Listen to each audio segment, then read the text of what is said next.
Good morning student, my name is Ajay. I am lecturer of mechanical engineering department. हमारा subject है strength of material.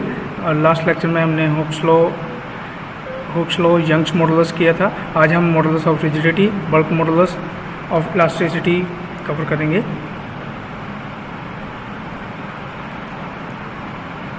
हमारे है आज हम करेंगे modulus of rigidity. Modulus of rigidity को हम सी, जी और एन से डिनोट करते हैं. मॉडुलस ऑफ रिजिडिटी क्या है?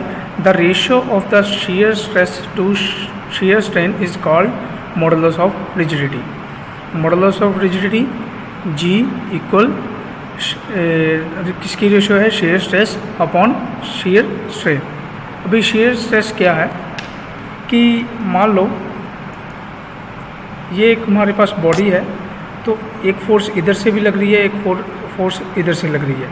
तो इसमें क्या हो रहा है? अभी ये शेयर हो रही है कि जैसे अभी एक एग्जांपल लें. जैसे हमारे पास ये बुक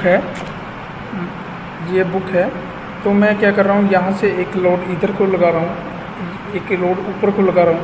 तो ये क्या हो रहा है? बेंड हो रहा है, इसमें बेंड हो रहा है. लेकिन इसमें क्या है, अभी जब हम यंग्स मॉडुलस पढ़ा था, यंग्स मॉडुलस में क्या हो रहा था कि जब हम किसी को फोर्स लगा रहे थे तो उसमें क्या हो रहा था, जब मैंने इसको फोर्स लगाई, इधर से टेंसाइल लगाई या कंप्रेसिव फोर्स लगाई, तो इसमें क्या हो रहा है? चेंज इन लेंथ आ रहा था.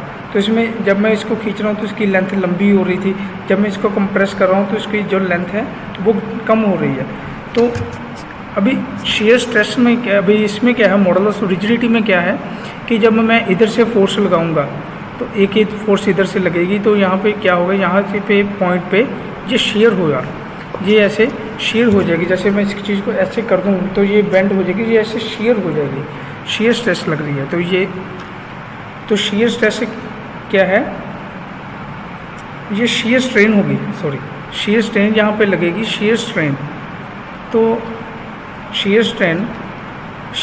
Stress directly proportional to shear strain. इसको हम टाउ से डिनोट करते हैं. ये हमारा टाउ है. shear stress directly proportional to shear strain. जो यहाँ पे एंगल होगा, जब ये चीज़ बेंड हो जाएगी तो यहाँ पे जो एंगल क्रिएट होगा उसको हम बोलते हैं shear एंगल. तो shear एंगल क्या है? फाई. तो इसमें क्या है? shear stress directly proportional to shear strain. तो यहाँ पे क्या होगा, या प्रोपोर्शनैलिटी कांस्टेंट है जो वो हमारा जो हट जाएगा, तो उसको हम जी में कन्वर्ट कर देंगे, जी लिखेंगे. तो shear stress equal to G phi. तो जी हमारा बाहर आ गया, तो ये है हमारा modulus of rigidity equal shear stress upon shear strain.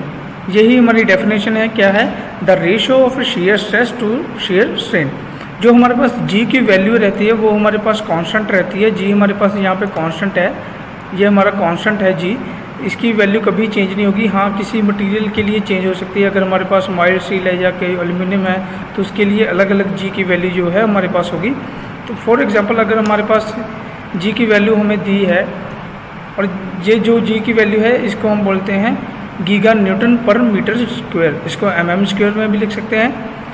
और जी की हमारे पास वैल्यू, फॉर एग्जांपल हम मान लेते हैं हमारे पास ये जी की वैल्यू है 100. तो हम क्या करेंगे, इसमें वैल्यू पुट करेंगे. हमारे पास shear स्ट्रेस है. shear स्ट्रेस से हम निकाल सकते हैं कैसे? shear स्ट्रेस क्या होता है हमारा? Force upon area. कितना लोड हम लगा रहे हैं अपॉन एरिया. लोड कितना है अपॉन एरिया. तो shear स्ट्रेस हमारी निकल जाएगी. तो अभी shear स्ट्रेन जो निकालना है वो मुश्किल है. तो अगर हमारे पास जी की वैल्यू फिक्स है, जी की वैल्यू अगर हमारे पास होगी, गिवन होगी, तो हम क्या कर सकते हैं, ये shear स्ट्रेन निकाल सकते हैं. अगर हमारे पास दो चीज़ें हैं तो हम shear स्ट्रेन निकाल सकते हैं. फॉर एग्जांपल हमारे पास जो लोड है वो 1000 लग रहा है, तो shear स्ट्रेन हमारे पास है 10. तो जब हम इसको काटेंगे तो हमारे पास आ गया 100. तो ये हमारी होगी मॉडुलस ऑफ रिजिडिटी. नेक्स्ट है हमारे पास बल्क मॉडुलस और volume modulus of elasticity. Bulk modulus क्या है? The ratio of the normal stress to the volumetric strain is called bulk और वॉल्यूम मॉडुलस ऑफ इलास्टिसिटी. अभी इसमें क्या होगा, अभी मान लीजिए कि हमारे पास ये बॉडी है, तो उसके ऊपर हम यहाँ पर फोर्स लगा रहे हैं। एक फोर्स यहाँ से लग रही है, दूसरी यहाँ पे लग रही है, एक फोर्स यहाँ से लग रही है, एक यहाँ से लग रही है। तो अब क्या होगा कि ये फोर्स अंदर की तरफ लग रही है, कंप्रेसिव फोर्स लग रही है, तो यहाँ पे वॉल्यूम में जो है चेंज आएगा। जब वॉल्यूम चेंज में क्या है, वॉल्यूम कम हो जाएगा तो वॉल्यूम चेंज आएगा, तो उसको हम बोलते हैं वॉल्यूमेट्रिक स्ट्रेन। तो वॉल्यूमेट्रिक स्ट्रेन क्या होती है, क्या है हमारे पास जो वॉल्यूमेट्रिक स्ट्रेन है वो है हमारे पास चेंज इन लेंथ, जो चेंज इन लेंथ है अपॉन ओरिजिनल लेंथ। तो ऐसे ही हमारे पास मान लीजिए हमारे पास एक दूसरी बॉडी है जहाँ पे हम जो टेंसाइल फोर्स लग रही है, बाहर की ओर ये फोर्स लग रही है, यहाँ पे एक फोर्स ऊपर की तरफ लग रही है, नीचे की, ये सभी बाहर की ओर लग रही है। तो यहाँ पे क्या होगा, यहाँ पे डायामीटर जो इसका वॉल्यूम है वो इंक्रीज़ हो जाएगा। जब वॉल्यूम इंक्रीज़ होगा तो उसको हम बोलते हैं वॉल्यूमेट्रिक स्ट्रेन। उसमें क्या होगा, change in length upon original length. तो हमारे पास जो बल्क मॉडुलस है वो क्या कहता है कि normal stress directly proportional to volumetric strain, कि वॉल्यूम में चेंज आएगा इसमें, कि जैसे जैसे हम स्ट्रेस बढ़ाएंगे तो इसके वॉल्यूम में जो है चेंज आता जाएगा। सो shear stress, normal stress directly proportional to volumetric strain।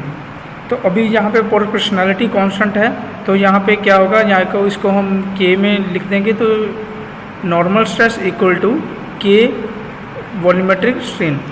तो K बाहर इक्वल के दूसरी साइड आ जाएगा, तो क्या हो जाएगा, रेशियो क्या बन जाएगी हमारी, normal stress upon volumetric strain. तो हमारी डेफिनेशन भी यही है बल्क मॉडुलस की, the ratio of the normal stress to the volumetric strain is called bulk modulus और वॉल्यूम मॉडुलस ऑफ इलास्टिसिटी। मान लीजिए कि जो K की वैल्यू है वो फिक्स रहती है। जैसे हमारे पास ये माइल्ड स्टील है, यहाँ के पे इसकी वैल्यू जो है वो फिक्स है 160 गीगा न्यूटन पर मीटर स्क्वायर। इसको हम mm स्क्वायर में भी ले सकते हैं। तो यहाँ पे जो वैल्यू है इसकी फ़िक्स है।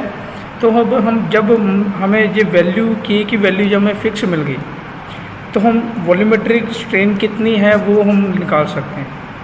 तो ये हमारे पास नॉर्मल स्ट्रेस है, नॉर्मल स्ट्रेस हम निकाल सकते हैं। नॉर्मल स्ट्रेस कैसे निकालेंगे कि नॉर्मल स्ट्रेस जो का जो फॉर्मूला है वो हमारे पास है,